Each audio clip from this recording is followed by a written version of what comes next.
Alors la galette des rois, on la connaît feuilletée, avec de la frangipane au milieu, qu'on va faire avec de l'amande, de la noisette ou de la pistache, ou même n'importe quelle noix en fait, n'importe quel fruit à coque. Moi je vais vous proposer aujourd'hui une galette des rois qui va être beaucoup plus simple à réaliser, beaucoup plus rapide.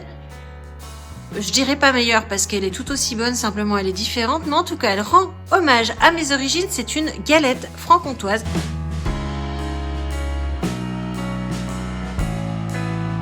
J'ai, pour commencer, préchauffé mon four thermostat 6, 180 degrés.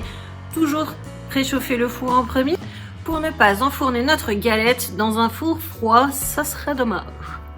Même si j'ai une super coupe de cheveux, j'espère que vous avez remarqué quand même, hein, parce que je suis chez le coiffeur. Bref, même si j'ai une super coupe de cheveux, il faut quand même que je les attache parce que les voir, c'est une chose super sympa. Les manger, les cheveux, c'est moins sympa. Donc on va juste penser à nos convives et attacher nos cheveux. Au plein, c'est fait. Maintenant, on va se laver les mains. Mes cheveux sont attachés, mes mains sont lavées, le tablier est mis. J'ai vu sur la dernière recette que je me mettais de la farine sur le pull, même si je... Enfin bref, ça le fait pas trop. Et attends, vas-y, hein, il y a mon nom sur le tablier. Et tout le monde ne peut pas dire qu'il a un tablier avec son nom dessus. Hein. On commence la recette. Pour cette galette, nous aurons besoin de 250 ml de lait demi-écrémé. On va également prendre 80 g de beurre. On va prendre 140 g de farine, entre 140 et 150. Moi là, j'ai mis 145. On met 50 g de sucre, 4 beaux œufs bio, 2 cuillères à soupe bien généreuses d'eau de fleur d'oranger, une pincée de sel. C'est parti! On commence par mettre chauffer le lait. Le lait commence vraiment à frémir, on va baisser et on va mettre le beurre. Hop, voilà. Donc j'ai baissé la température parce que je veux pas que mon lait ne bouillisse. J'ai rajouté une petite pincée de sel.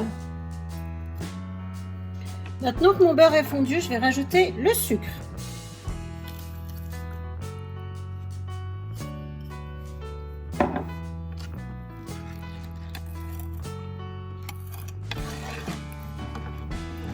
On mélange bien le sucre pour qu'il puisse bien fondre dans tout le lait. À cette étape-là, on éteint le feu. On va tamiser la farine. Et ça, on va mélanger hors du feu. C'est-à-dire, là, il y a mon feu qui est encore chaud, mais bon, c'est une induction, donc il n'est pas bouillant.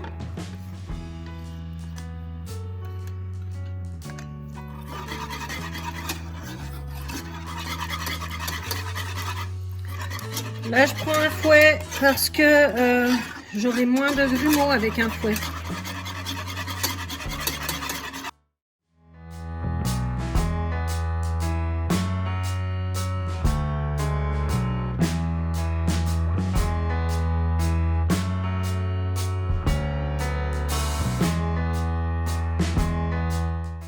Une fois qu'on a obtenu ces textures-là, on va remettre sur le feu et on va dessécher la pâte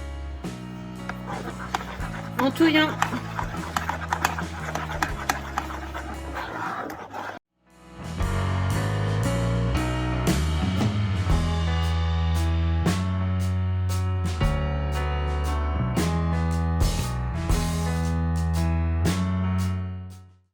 Voilà, là on voit même qu'elle a même commencé à cuire le temps que je bouge le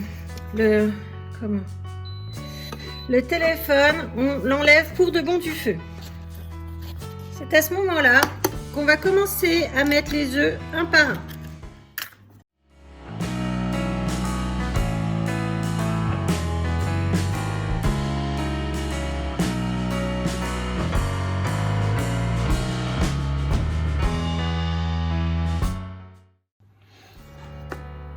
Voilà, là c'est le premier œuf, on peut mettre le deuxième.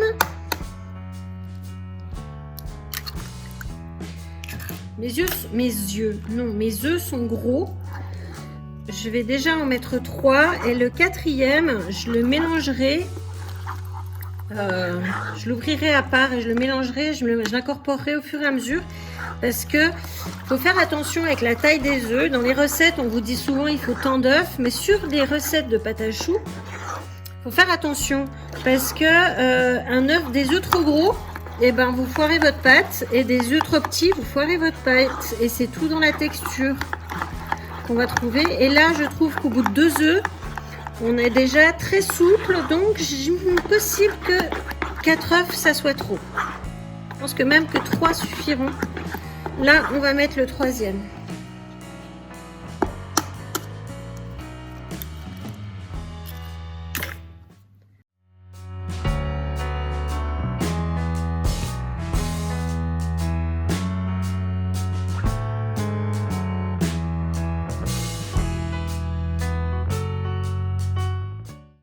Bon, là, je suis sûre, 3 œufs suffiront, il n'y a pas besoin d'un 4e. Hein. Ça, c'est clair. Vous voyez comme elle est, ma pâte. Elle n'a pas besoin d'avoir... non, elle n'a pas besoin d'un œuf en plus. Hein. Un œuf en plus, elle sera trop liquide et moi, je ne pourrai pas m'en servir. On va aromatiser notre pâte en mettant l'équivalent de 2 bonnes grosses cuillères à soupe. 1 et 2. Ah, ça sent bon.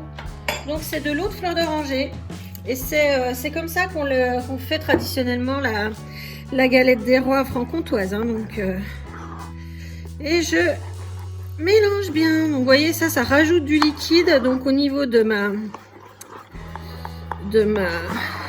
4e œuf, j'ai bien fait de pas le mettre.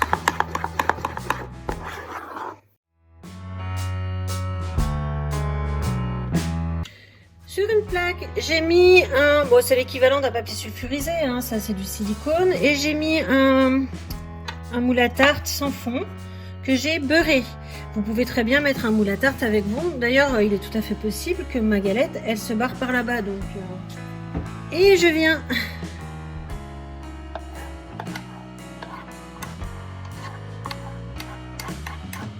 normalement, je vais pas mettre de moule, mais là, je trouve ma pâte un peu liquide.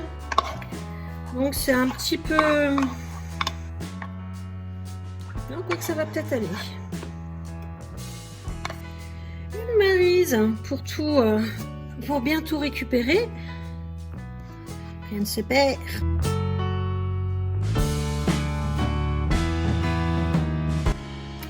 Je vais gentiment étaler ma galette. Si elle n'a pas des velléités de partir, j'enlèverai le moule parce que c'est mieux s'il n'y a pas de moule, en vrai. Et j'essaye de bien l'étaler, pareil. J'essaye de bien l'étaler à tous les niveaux, pareil. Voilà. La galette franc-comtoise, c'est jamais parfait. Enfin si, ça peut l'être si c'est un pâtissier qui le fait, mais nous, on n'est pas pâtissier. Et surtout, on n'oublie pas qu'on a une fève à mettre. Donc, on va la mettre et on va tout cacher. Voilà. Vous vous souvenez que j'avais pris un jaune d'œuf. J'ai rajouté un tout petit peu de lait, mais alors vraiment pour détendre le jaune d'œuf, parce que si il est entier, enfin vous voyez, si c'est juste un jaune d'œuf sur ma pâte qui est très liquide pour ce que c'est, je vais pas la mettre dessus, je vais mettre dedans. Donc je rajoute un peu. Et voilà, je rajoute gentiment. Toc toc.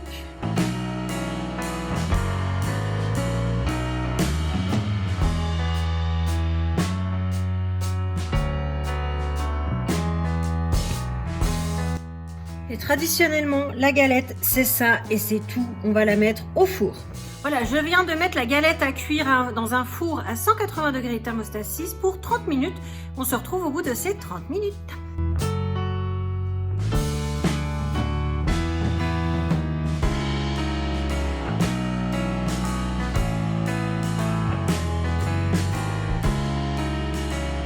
Cette recette de galette des rois franc-comtoise est à présent terminée. J'espère que ça vous a plu. J'espère que vous allez l'essayer. Vous allez voir, c'est vraiment une très bonne galette. Si c'est le cas, que ça vous a plu, vous me laissez un petit pouce en l'air. Vous n'hésitez pas à commenter dans la barre des commentaires. Je vous répondrai toujours avec un immense plaisir. Je vous embrasse très fort et je vous dis à bientôt. Bye!